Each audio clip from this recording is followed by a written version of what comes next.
What's up, hippo lovers? Next episode of WTF happened in. This time, May 2019, we will talk about what happened the last month. Some topics, some controversy stuff. Not a lot of drama. Sorry for all the drama fans there. You can see the topics at the site. And we will try to discuss some stuff. I thought the shirt was in the wash. Yeah, it's wet. But it is the shirt of the show. So I went through it. Tried to shake it off a bit. And something just fell down. And yeah, it's still not great. I will switch after the show. I'll switch to a dry shirt. Okay. May. We had some stuff coming up. We had some announcement, but let's just go and through the topic list here. ECL. We had a stage conclude and another one starting. We had America 4v4 stage ending, and let's take a look. I prepared some images. I heard so, at least. Yes, indeed. So that was a really, really nice stage for AM here, as you all know. Top 2 in ECL. The $50,000 tournament that is going over 1 year with offline finals. Top 2 will make it, and AM now in a really, really good spot after this stage because their biggest opponents, SY, Suomi, and Frantic, all did kind of struggle. SY lost in the semifinals, Suomi lost in the finals. So good on AM there. And then we went into the 1v1 stage. And at the moment, our mid-stage 3 here, I would say. ECL bracket, but as you can see, this is obviously with spoilers, guys. But kind of understandable, right? We had some surprises, some not so big surprises. The Viper winning 2-0 against Baby, kind of expected. The Max is winning against Back T, quite nice. Lux beating Dogao. Small surprise for me, but well played there. MBL beating Rio, kind of expected. Doubt losing to Chow Fan. Fields Doubt, man. And Roomstock lost against Sam Ames there. Nearly winning his very first round. And yeah, obviously super happy about the result. I know when I joined, like in August, September or something, Heresy, I said I want to be responsible for one advancement in one round for Heresy, and maybe it was not deserved, but I will still take it in the end. And yeah, it was in what can I say, a fortunate one for me, for sure. Go watch that VOD if you want to see what happened. Nikov winning, he beat me on Wednesday. If you watch this on YouTube. And now we're waiting the Viper and the Max against Xiao Fan and Say My Name. A stage that looks pretty good for a Viper Nikov finals. Not the biggest names left. If we think about potential semifinals here, the Viper, Lux, Say My Name, Nikov. If you want to list like a top 8, probably only one of them is in there. So who's Heresy's best player? Probably Dogao. I will try to answer a lot of other questions later on as well. So yeah, interesting 1v1 stage there. The second to last stage.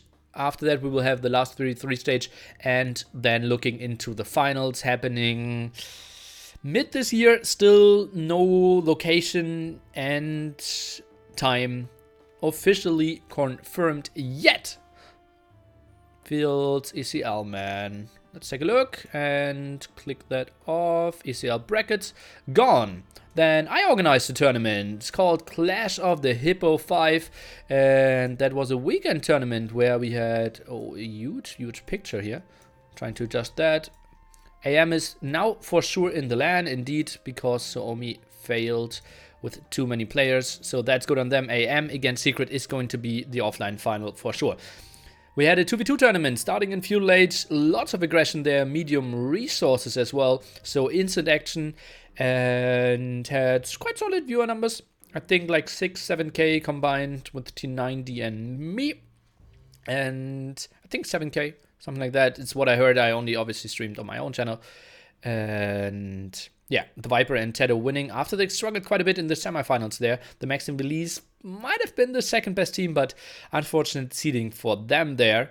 And yeah, we used Capture Age. For everyone who doesn't know what Capture Age is, welcome to Age of Empires scene. And you didn't see the last WTF happened in, apparently. It is a spectating tool. You can zoom in, you can zoom out, you can follow some units.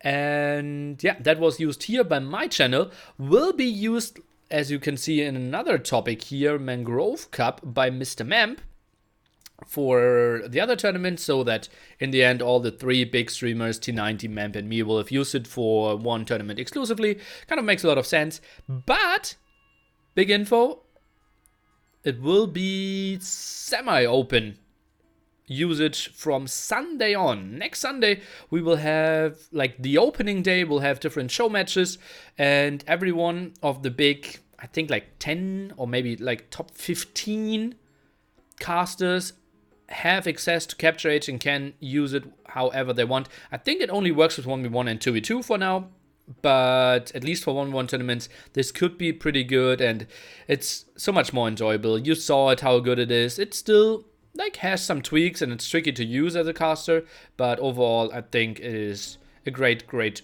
thing. Then we had Double Ages, which we will talk about later, overshadowing another pretty sweet tournament, Clash of the Sauna. It was a 4-player round-robin tournament of the 4 top Finnish guys. So Roomstock, Belize, the Max, and Zuppy playing round-robins against each other. And as expected, the Max is making it to the finals against Belize. I think kind of the number 2. And so that made a lot of sense. They played a best of 5 finals against each other. But Belize beat the Max 3-0 there. Tournament did not get Clash of the Sauna. Yeah, I thought I edited that. Yeah, it is King of the Sauna. That's true. King of the Sauna. True. And yeah, quite interesting there that Belize won. And we had different settings. Prize pool was over $300 as well, funded by all the community, and happened on a day where I believe Double Age happened last Friday, Saturday, so didn't really get a lot of recognition. And what got a lot of recognition was the Microsoft survey that ended this Wednesday, or if you watch this live on Twitch, it is ending today, I believe. Like, the last 24 hours were announced yesterday, at least that's the Twitter message I got. And that's an interesting sign, right? Because a lot of people said, oh, Microsoft, they're doing their own stuff. Age of Empires 2D will suck. It will be like Age of Empires 1D. Age of Empires 4 will be so bad. Will be Microsoft Store. And, like, it will be with airplanes or whatever. Like, what the fears of people are, right? But that gives a lot of hope that they actually did a survey, and yeah, there was a lot of stuff to answer, like, what do you like, what games do you play, why do you play this game, and I obviously like, why did you make a YouTube video about Age of Empires at one spot? And I said, like, yeah, it's my job, and that didn't really help them. But I also said, like, yeah, I enjoy it, and those are the content stuff that I do and such. And yeah, so if you watch this live, go fill out the survey and help them out, knowing their community a bit better and potentially improving upcoming games out of our very beloved series. Double Age was a tournament that just happened, and it had a bracket development that most of us didn't expect. It was an invitational tournament with 4 top nations and 4 teams that could sign up. The 4 highest were taken that aren't in the same nation. So it was, I think, SY, or like China, Brazil, Vietnam, Finland. And then we had 4 teams of Doubt Slam, I think 2 AM teams and 2 secret teams, basically. Yeah. And as you can see in the brackets, coming from the very top, Doubt and Leary Hart were the first in their group stage, so they got a free win in the upper bracket. And back T, SAM, 7A against Viper and Tato had to fight in the lower bracket.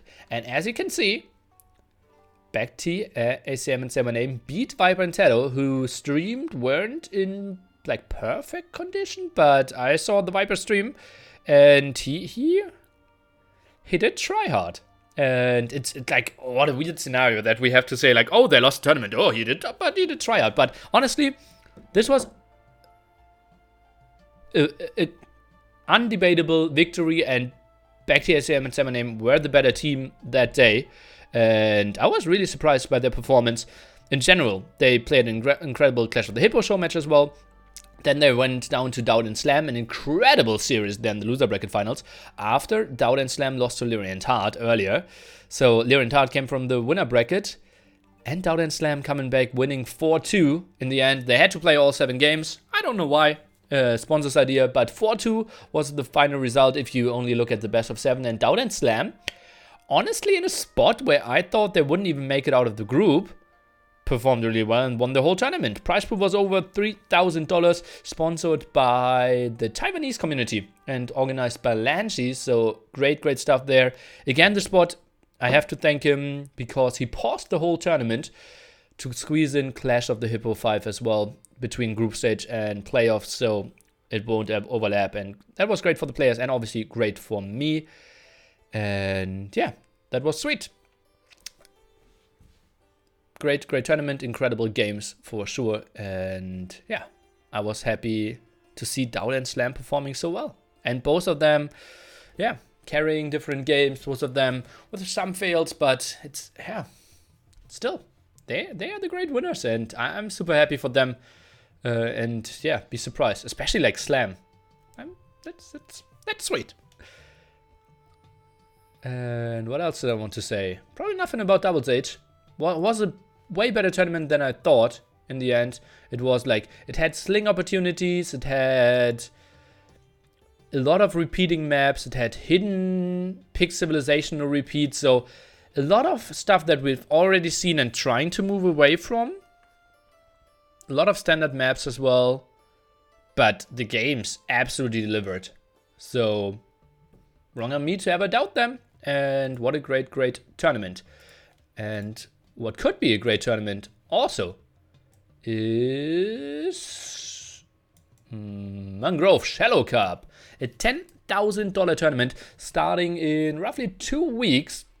Sponsored by a Chinese guy, ROTR. I've never heard of him before, like a month ago or something. He already sponsored some show matches between the Viper, Vivi, Yinghua Lux or something, like the Chinese elite. And he really likes maps with mangrove terrain. And maybe we try to take a look at that together. If we want to take a look at the map pool, I have the idea here of the map pool from the YouTube video. So let's take a look. And mangrove carve off. So we have Seize the Hump. This is... Oh, sorry. That was loud probably on your end.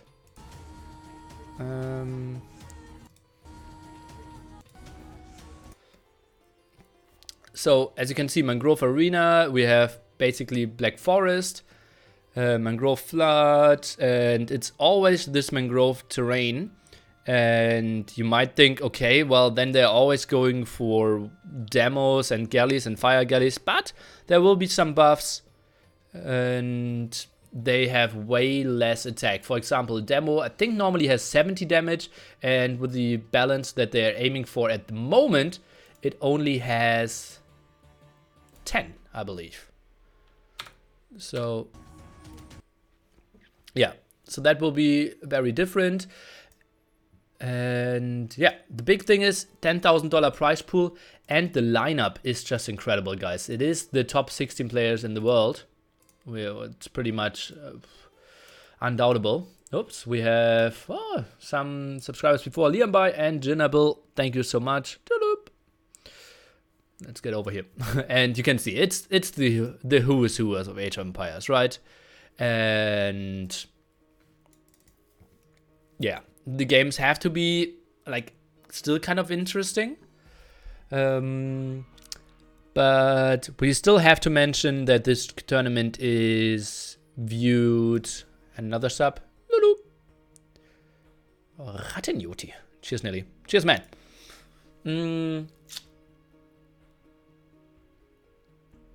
Okay, let's try to list what's controversial. Streaming policy. Obviously kind of interesting for streamers. Let me read the streaming policy. I had it open here.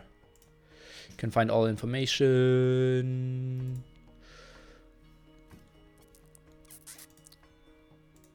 I think I could even name it by heart, but okay. So if you have less than 50 subscribers, you pay $25. Then there's like steps in between. And if you have more than 300 subscribers, that's $1 per subscriber, up to $1,000. That means T90 needs to pay $1,000 to stream it. And someone who has 1 subscriber needs $25 to stream it. If we're only talking about Twitch at the moment. If you have YouTube, it's kind of different depending on the viewers. And some people, like, there's a lot of discussion in AOE Zone about this. Some people saying, okay, why are we charging the very low streamers and pushing them away? Because like the super casual streamers there probably won't be interested in the tournament then. Or like they could be interested, but forcing them to pay $25 kind of feels weird, right? And how much of an influence on the viewer numbers of the big streamers do they have, right?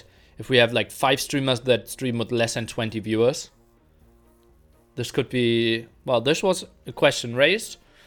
Then obviously getting $1,000 from T90 if he streams it would be interesting. And yeah, the big question is also, where does the money go? It seems like it just goes into the pocket of the organizers, which kind of makes sense, but it's never really put somewhere. And then we have like the argumentation again, right? This prize pool is already sponsored. Why do the organizers need extra money? But obviously hosting tournaments is kind of a big thing, so giving money to whoever is going to organize it, I think Crazini, Swiss Boy, Memp will be the main guys. It makes sense. The question is, all the donations, are they going to Memp or are they going to the other tournament hosts as well? There's like some people raised the question that the transparency was lacking. There are some things like with the seeding. Yeah, that's probably something we need to talk about as well. It was kind of an invitational tournament, right? I did show you the 16 players, and now someone is coming from seed 17, had no chance to get in there in the tournament, right?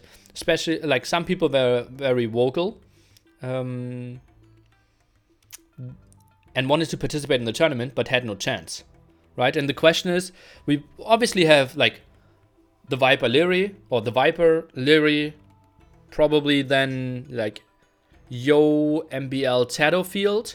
And then we have a huge group of players that can beat each other, right? They can never contest against the Viper, or tough, very tough.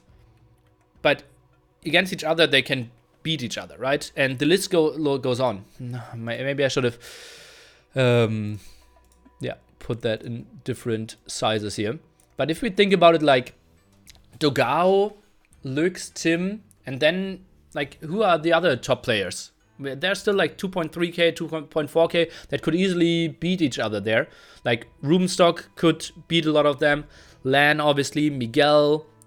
Who else? I think like someone like Twig can take games of everyone. Say My Name.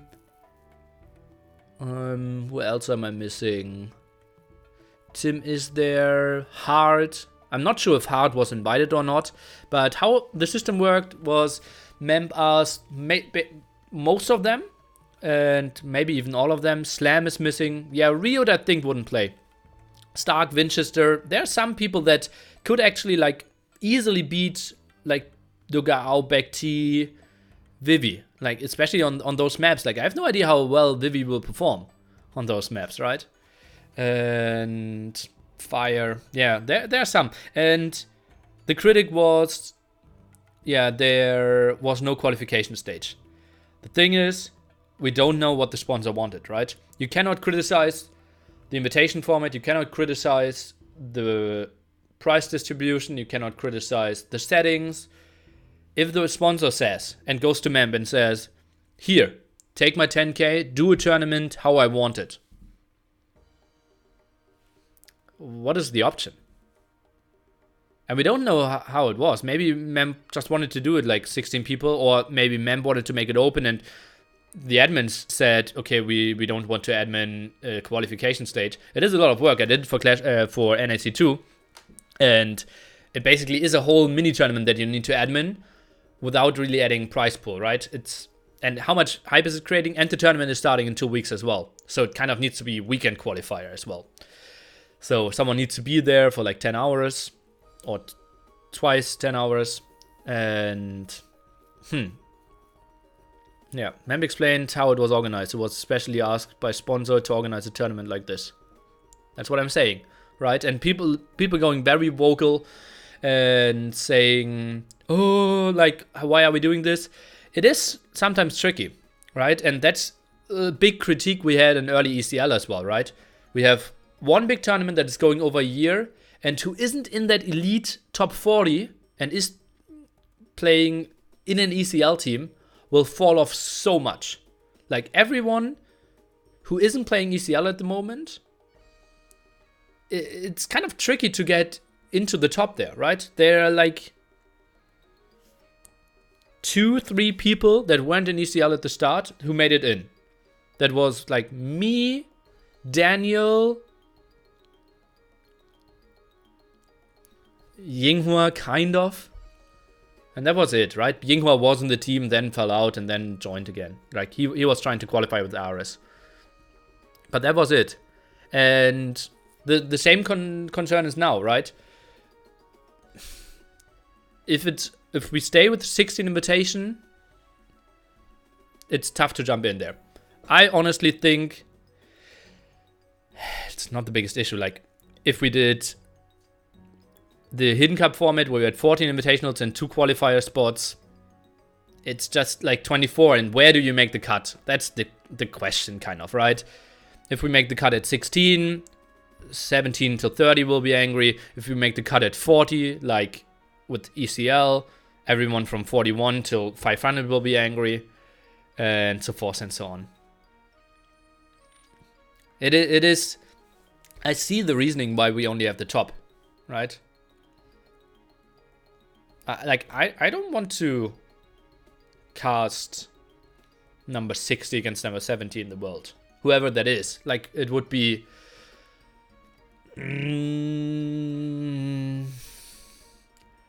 I don't even know. Let me look that up. How interesting that matchup is going to be and how much viewers that will also pull. Like, I'm like number 70 at the moment, I believe. So I will go to side 4. And that could be, let's say, Bob the Broccoli against Scotty. How many people would tune in there?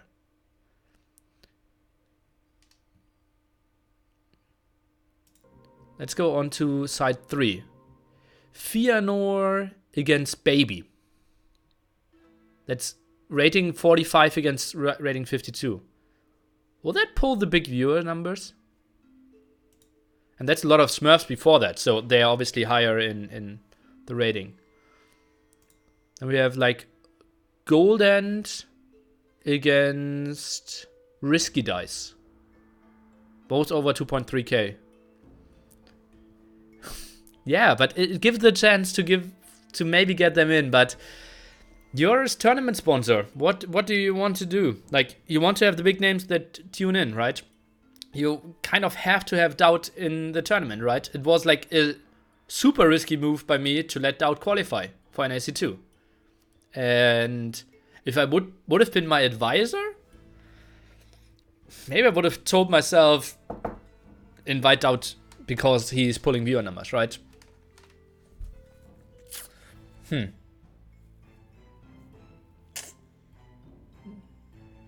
Yeah. So that was Mangrove Shallow Cup starting 10th of June. Will take 5 weeks of Swiss stage, and then we have 3 weeks with the top 8 playing till like mid-July. I think this was it from the recap. I gave my thoughts, and I hope you will tune in for those lovely tournaments, and we will see each other next time.